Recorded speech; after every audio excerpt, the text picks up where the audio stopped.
KT Ramarao గారు. అధ్యక్ష ధన్యవాదాలు.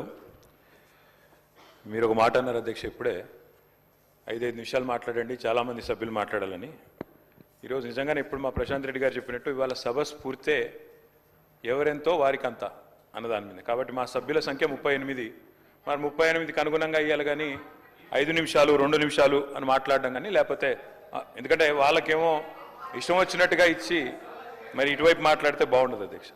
అధ్యక్ష, ఇవాళ సుప్రీంకోర్టు రాజ్యాంగ ధర్మాసనం ఇచ్చిన తీర్పుకు అనుగుణంగా రాష్ట్ర ప్రభుత్వం జస్టిస్ షమీమ్ అఖ్తర్ గారి నేతృత్వంలో వేసిన ఏకసభ్య కమిషన్ ఏదైతే సిఫారసులు చేసిందో ఆ కమిషన్ సిఫారసులను రాష్ట్ర ప్రభుత్వం ఇక్కడ ప్రవేశపెట్టింది. ఆ సిఫారసులకు ముందుగా అధ్యక్ష, మొదటి నుంచి ఈరోజు కాదు అధ్యక్ష, ఒక ప్రజాస్వామిక ఉద్యమంగా మలిదశ తెలంగాణ ఉద్యమానికి నాయకత్వం వహించిన పార్టీగా టీఆర్ఎస్ పార్టీ మొదటి నుంచి కూడా ఎస్సీ వర్గీకరణ అంశంలో చాలా స్పష్టంగా ఉన్నది. సంపూర్ణమైన మద్దతు 2001 నుంచి చెప్తూనే వస్తున్నది. మరి ఒక అస్తిత్వ ఉద్యమానికి నాయకుడిగా, తెలంగాణ ప్రజల ఆకాంక్షను సంపూర్ణంగా అర్థం చేసుకున్న నాయకుడిగా, 4 కోట్ల ప్రజల తరపున కొట్లాడిన నాయకుడిగా, ఆనాడు మరొక అస్తిత్వ ఉద్యమానికి నాయకత్వం వహిస్తున్న సోదరులు మందకృష్ణ మాదిగ గారు. ఎందుకంటే ఇవాళ ఇక్కడ మనం వర్గీకరణ గురించి మాట్లాడి కృష్ణమాదిగ గారి గురించి మాట్లాడకపోతే అది కరెక్ట్ కాదు అధ్యక్ష.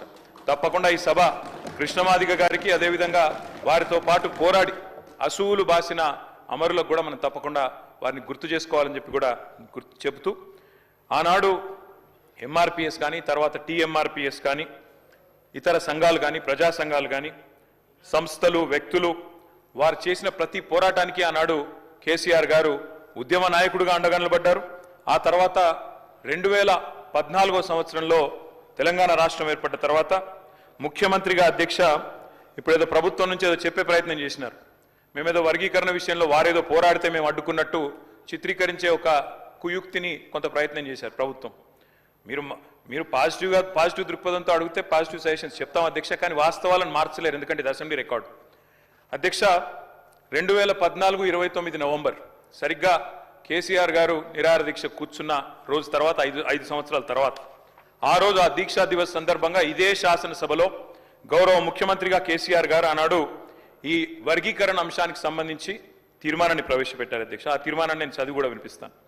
This House supports the policy of categorization of scheduled castes to ensure equitable distribution of statutory benefits as per their population and their relative backwardness, and resolves to request the Government of India to bring in necessary amendment to the Constitution of India to give effect to the same. అంటే అవసరమైతే రాజ్యాంగ సవరణ చేసైనా సరే SC వర్గీకరణకు నడుం బిగించండి అని ఏకగ్రీవ తీర్మానం చేసి ఆనాడు తెలంగాణ రాష్ట్ర ముఖ్యమంత్రిగా కేసీఆర్ గారు కేవలం తీర్మానం చేసి చేతులు దులుపుకోలేదు అధ్యక్ష.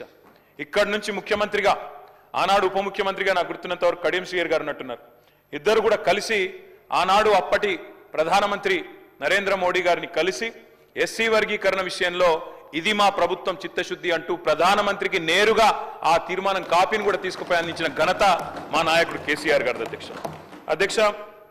డాక్టర్ బాబాసాహెబ్ అంబేద్కర్ గారు, ఎందుకంటే మంత్రి గారు కూడా వారిని గుర్తు చేసుకున్నారు. I wanted to quote doctor Babasaheb Ambedkar. అధ్యక్ష, ఒక మాట, గొప్ప మాట బాబాసాహెబ్ చెప్పిన మాట, so long as you do not achieve social liberty, whatever freedom is provided by the law is of no avail to you. అంటే ఏంటంటే అధ్యక్ష, సామాజిక స్వేచ్ఛ అనేది నీకు లేకపోతే చట్టం ద్వారా సంక్రమించిన ఏ హక్కైనా అది వ్యర్థం, నిరర్ధకం అనే ఒక మాట ఆనాడే డాక్టర్ బాబాసాహెబ్ చెప్పారు అధ్యక్ష. డాక్టర్ బాబాసాహెబ్ చెప్పిన విధంగా బోధించు, సమీకరించు, పోరాడు అనే అంబేద్కర్ తత్వాన్ని జీర్ణించుకొని పోరాడిన పార్టీగా మేము మొదటి నుంచి కూడా ఈ అంశంలో ఉన్న నిజాయితీని గుర్తించి ప్రతిపక్షంలో ఉన్న, అధికార పక్షంలో ఉన్న, ఉద్యమ పార్టీగా ఉన్న మొదటి నుంచి ఈ అంశాన్ని మేము గుర్తించాం అధ్యక్ష. అందుకే కేసీఆర్ గారు ముఖ్యమంత్రి అయిన తర్వాత ఆనాడు గాంధీ భవన్ మీద జరిగిన ఆనాడు నిరసన జరిగినప్పుడు కొంతమంది అమరులైనారు అధ్యక్ష. ఆ పోరాటంలో, ఎంఆర్పిఎస్ పోరాటంలో వారిని కూడా ఆనాడప్పుడు కాంగ్రెస్ ప్రభుత్వం పట్టించుకోకపోయినా వారికి కూడా ఎక్స్గ్రేషియా ఇచ్చి ఆ కుటుంబాలను కూడా ఆదుకున్నది కేసీఆర్ గారి ప్రభుత్వం అనే మాట నేను గుర్తు చేస్తా ఉన్నా అధ్యక్ష. సుప్రీంకోర్టులో 10 సంవత్సరాల పాటు ఈ కేసులో ఇంప్లీడ్ అయి గట్టిగా వాదించి ఇందాక ముఖ్యమంత్రి గారు చెప్పినట్టు సీనియర్ మోస్ట్ కౌన్సిల్స్ని చాలా చాలా ఖర్చుతో కూడుకున్న ప్రయాసతో కూడుకున్న వ్యవహారమైనప్పటికీ వ్యయంతో కూడుకున్న అవసరమైన ప్రయత్నమైనప్పటికీ నియమించి మరి ఈ అంశంలో గట్టిగా వాదించి సరే చివరికి తీర్పు మొన్నొచ్చిండొచ్చు కానీ ప్రయత్నం ఎప్పటి నుంచో జరుగుతూ ఉంది. ఆ ప్రయత్నం మా ప్రభుత్వ హయాంలో కూడా బలంగా చేసినామన్న విషయాన్ని కూడా నేను గుర్తు చేస్తా ఉన్నా అధ్యక్ష. ఈరోజు మరి గౌరవ ముఖ్యమంత్రి గారు ఏదైతే చెప్పారో అధ్యక్ష, వారు చెప్పారు జస్టిస్ షమీం అఖ్తర్ ఇచ్చిన నివేదిక మొత్తం చదివినారు. మేము కూడా ఇప్పుడే చదివినాం అధ్యక్ష. షమీం అఖ్తర్ గారి నివేదికలో 2 ఇంట్రెస్టింగ్ విషయాలు చెప్పారు అధ్యక్ష. ఎస్సీల 59 కులాల జనాభా, అక్షరాస్యత, ఉపాధి, విద్యా సంస్థలలో ప్రవేశాలు, ప్రభుత్వ ఉద్యోగ నియామకాలు, ఆర్థిక సహాయం మరియు రాజకీయ ప్రాతినిధ్యాలకు సంబంధించిన డేటాను అన్ని ప్రభుత్వ విభాగాలు, గ్రాంటినేడ్ సంస్థలు, ప్రభుత్వ రంగ సంస్థల నుంచి విచారణ కమిషన్ సేకరించింది అని చెప్పారు అధ్యక్ష. చాలా సంతోషం. ఆ తర్వాత అన్ని అధ్యయనం చేసిన తర్వాత 3 గ్రూపులుగా విభజించామని చెప్పారు అధ్యక్ష. మరి 3 గ్రూపులుగా విభజించే క్రమంలో కూడా మీరు ఏం చెప్పినారు అధ్యక్ష? సామాజికంగా, ఆర్థికంగా మరియు విద్యాపరంగా. సామాజికంగా, ఆర్థికంగా. అధ్యక్ష, డాక్టర్ బాబాసాహెబ్ అంబేద్కర్ని స్ఫూర్తిగా తీసుకొని భారతదేశంలో దళిత పారిశ్రామికవేత్తలు, గిరిజన పారిశ్రామికవేత్తలు కూడా రావాలని చెప్పి ఫిక్కీ తరహాలో, సిఐఐ తరహాలో డిక్కీ అనే సంస్థ వచ్చింది అధ్యక్ష, దళిత ఆంటర్ప్రెనర్స్ ని ఎంకరేజ్ చేయడానికి. దానికి మిలింద్ కాంబ్లే గారు అని ఒక ఆయన అధ్యక్షుడిగా ఉంటారు. ఆయన ఒక మాట అన్నారు అధ్యక్ష. మరి వారన్న మాట ఏమంటే let us fight cost with capital. అంటే షమీం అఖ్తర్ గారు చెప్పిన మాటనే ఇంకో పరంగా ఆలోచిస్తే కేవలం విద్యలో, ఉపాధిలో మాత్రమే కాదు, ఆర్థికంగా ముందుకు పోవడానికి కూడా దళితులకు అవకాశాలు కల్పించినప్పుడే న్యాయం జరుగుతుంది అనే ఆలోచన. మరి బహుశా అందులోంచేనేమో మరి చేవెళ్ల డిక్లరేషన్ అధ్యక్ష, ఇది SC ST declaration of Congress party. అందులో జస్టిస్ షమీం అఖ్తర్ గారు చెప్పినట్టుగానే సామాజికంగా, విద్యాపరంగా, కేవలం ఉపాధి పరంగా మాత్రమే కాకుండా ఆర్థికంగా కూడా ముందుకు పోవాలనే ఉద్దేశంతో కాంగ్రెస్ పార్టీ ఇచ్చిన చేవెళ్ల ఎస్సీ ఎస్టీ డిక్లరేషన్ అధ్యక్ష. ఇది అందులో చాలా స్పష్టంగా చెప్పారు అధ్యక్ష. ఏమన్నారు? కేసీఆర్ గారు దళిత బంధు ఇస్తున్నారు, 10 లక్షల రూపాయల చొప్పున ఇస్తున్నారు. కాదు, మా ప్రభుత్వం కనుక వస్తే అంబేద్కర్ అభయహస్తం పేరిట ఎస్సీ ఎస్టీ కుటుంబాలకు 12 లక్షల ఆర్థిక సహాయం చేస్తామన్నారు. తప్పకుండా మరి ఈ కమిషన్ సిఫారసులను అమలు చేయడంతో పాటు తప్పకుండా అంబేద్కర్ అభయహస్తాన్ని కూడా రాబోయే నెలలో ప్రవేశపెట్టే బడ్జెట్లో దానికి తగిన మొత్తంలో డబ్బులు కేటాయించాలని చెప్పి కూడా నేను ప్రభుత్వాన్ని కోరుతా ఉన్నా అధ్యక్ష. ఆర్థిక వెనుకబాటుతనం గురించి కూడా ప్రస్తావించింది షమీం అఖ్తర్ గారి మరి ఏకసభ్య కమిషన్. ఇంకొక మాట కూడా నేను చెప్తా ఉన్నా అధ్యక్ష. ఆ రోజు ఇదే ఎస్సీ ఎస్టీ డిక్లరేషన్ లో చెప్పారు అధ్యక్ష,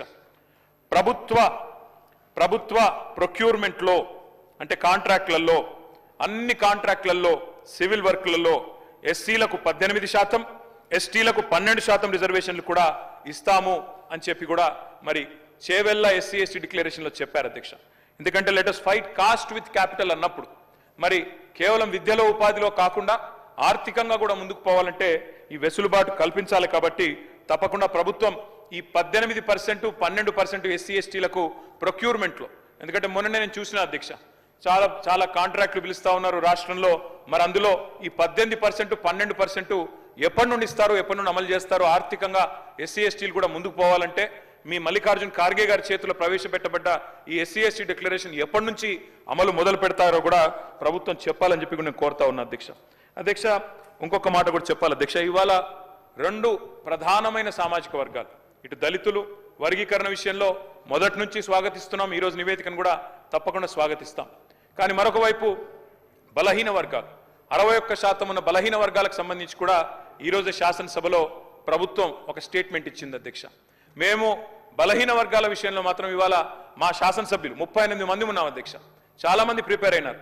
బలహీన వర్గాల శాఖ మంత్రిగా పనిచేసిన కమలాకర్ గారు, మా కేపీ వివేక్ గారు, న్యాయవాది మిత్రుడు కాలేరు వెంకటేష్ గారు, మా చింతా ప్రభాకర్ గారు, చాలా మంది ప్రిపేర్ అయినారు అధ్యక్ష. అందరం మాట్లాడదాం, మా ఆవేదన చెప్దాం బలహీన వర్గాల పక్షాన. ఎందుకంటే బయట గగ్గోలు పెడతా ఉన్నారు, బయట ఇబ్బంది పడతా ఉన్నారు. సంఖ్య తగ్గింది సమగ్ర కుటుంబ సర్వేతో అనే ధోరణిలో ఇవాళ బయట బీసీ సంఘాలు, కాంగ్రెస్ ఎమ్మెల్సీలతో సహా వారు కూడా ఆందోళన వ్యక్తం చేస్తూ ఉన్నారు. మరి ఎస్సీ వర్గీకరణ విషయంలో స్పష్టంగా 100% ప్రభుత్వ నిర్ణయాన్ని స్వాగతిస్తూనే బీసీల విషయంలో ఏదైతే ఇవాళ కాంగ్రెస్ పార్టీ దగా చేసిందో, 42% రిజర్వేషన్లు ఇస్తామని చెప్పి బీసీల గొంతు కోసిందో, 51% నుంచి 5% జనాభా తగ్గించి చూపెట్టిందో దాన్ని తీవ్రంగా నిరసిస్తూ మా పార్టీ తరపున ఎస్సీ వర్గీకరణను స్వాగతిస్తూ బీసీల విషయంలో కాంగ్రెస్ పార్టీ చేసిన మోసాన్ని, కాంగ్రెస్ పార్టీ చేసిన దగాను నిరసిస్తూ మేమందరం కూడా వాకౌట్ చేస్తా ఉన్నాం అధ్యక్ష.